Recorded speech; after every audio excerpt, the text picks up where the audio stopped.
Hi, HRN listeners. We're celebrating our 15th anniversary, and we have a really fun campaign and an ask for you. This 15th anniversary tour is aiming to bring you closer to unique food and music experiences in some of the most exciting cities in America.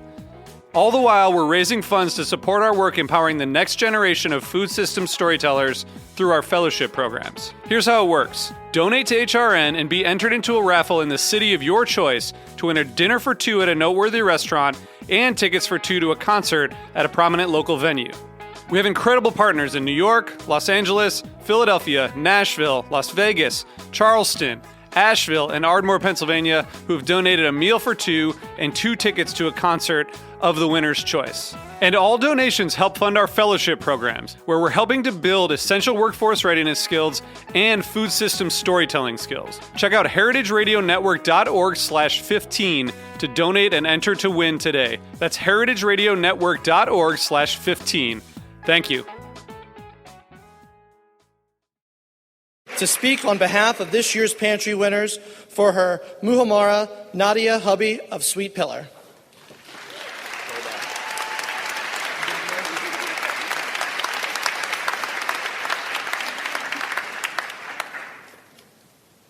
Good evening and welcome. It's such an honor to be here.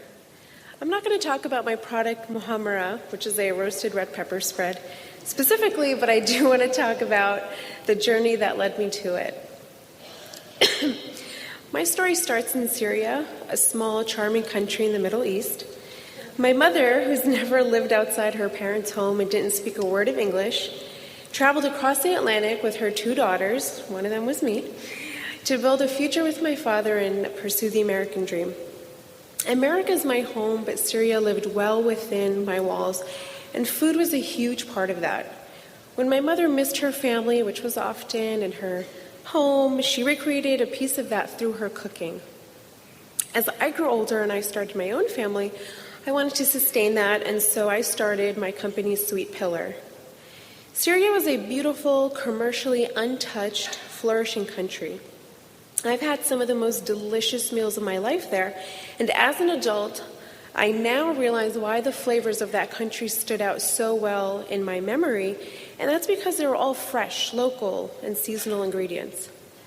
For better or worse, there were strict regulations on imports into Syria, which included big food corporations. And until today, there's not a single McDonald's or Starbucks, believe it or not. They were forced to continue to do things the way they were always done and the way they should be done. And that was natural and locally sourced. And the entire country was like this. They didn't know anything else. If it wasn't in season, you just couldn't get it. They ran their food operations unknowingly and effortlessly the way I struggled to in my own home and for my own company. And while we may be in a time of heightened fears of others at home and abroad, and while the Middle East seems to be imploding, I hold on to memories and taste and sense of what seemed to be more innocent, simpler times. And I cook a dish that my mother would have made because food is able to do that. It transports us to another time, another place, another memory. And it's not easy to create a good food company. All along the way, the fake, the synthetic, the chemically modified, it's easier, it's cheaper, it's more accessible, and it tempts you throughout the entire process.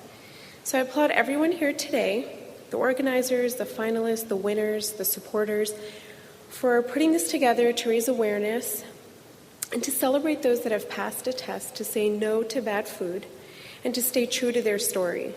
And thank you so much for recognizing my company as one amongst many amazing companies. Thank you, and good evening.